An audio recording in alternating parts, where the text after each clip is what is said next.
Mapagpalang araw po sa ating lahat.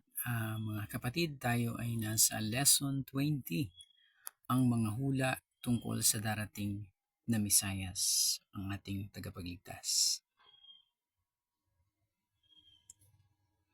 Sa buong kasaysayan ng mga Israelita, binigyan ng Diyos ang mga propeta ng inspirasyon para magpahayag ng maraming detalye tungkol sa isang natatanging Israelita, isang hari at tagapagligtas na ipapanganak sa hinaharap.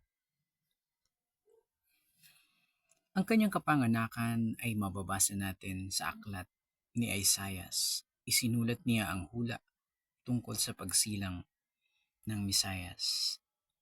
Sa Isaiah chapter 7 verse 14, dahil dito si Yahweh mismo ang magbibigay sa inyo ng palatandaan. Maglilihi ang isang dalaga at magsisilang ng isang sanggol na lalaki at tatawagin sa pangalang Emmanuel. Ang ibig sabihin ng Emmanuel, kasama natin ang Diyos.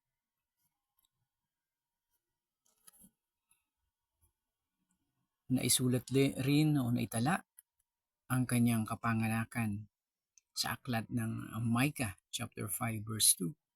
Sinabi ni Yahweh, ngunit ikaw, Bethlehem Ephrata, bagamat pinakamaliit ka sa mga angkan ng Juda, ay magmumula sa iyong angkan ang isang mamumuno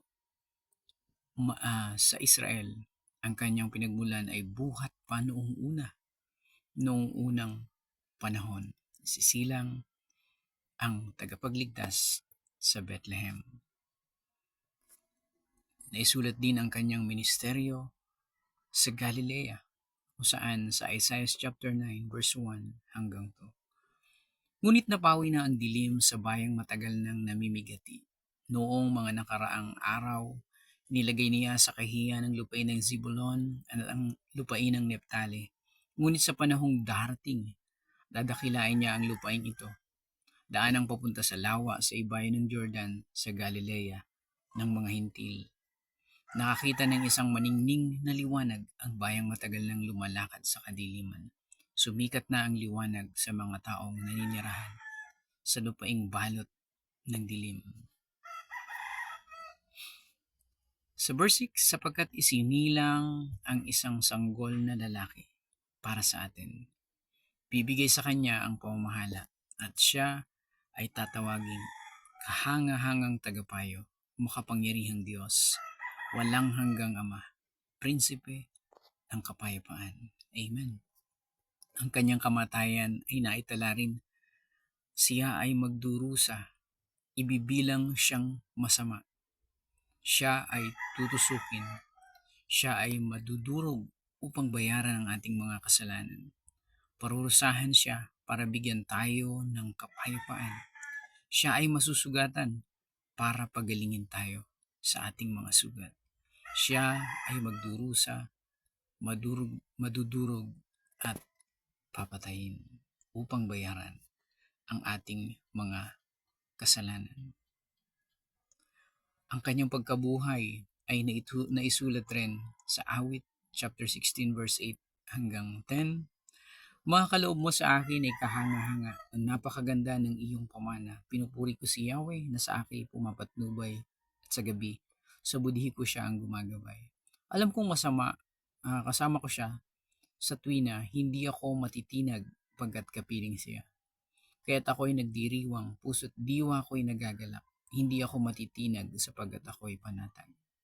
Pagkat di mo tutulutang ang mahal mo ay masadla sa daigdig ng mga patay at doon ay maagnas. Sa verse 10, nakita natin na hindi kailanman nakaranas ng pagkabulok sa daigdig ng mga patay ang Misayas at siya ay maghahari magpakailanman. Sa Isaiah chapter 9 verse 6-7, sapagkat isinilang ang isang sanggol na lalaki para sa atin. Bibigay sa kanya ang pamamahala at siya ay tatawaging kahanga-hangang tagapayo, makapangyarihang Diyos, walang hanggang Ama, prinsipe ng kapayapaan. Magiging malawak ang kanyang kapangyarihan at walang katapusang kapayapaan ang ipagkakaloob sa trono ni David at sa kanyang kaharian. Itatatag niya ito at pamamahalaan na may katarungan at katwiran mula ngayon at magpakailanman. Isasagawa ito ni Yahweh na makapangyarihan sa lahat. Hinulaan ng mga propeta ang pagsilang kung saan isisilang ang tagapagligtas, kung saan siya ay paparusahan, siya ay mamamatay at siya ay muling mabubuhay. Salamat po. Pagpalain tayo ng Panginoon. Magandang araw po sa ating lahat.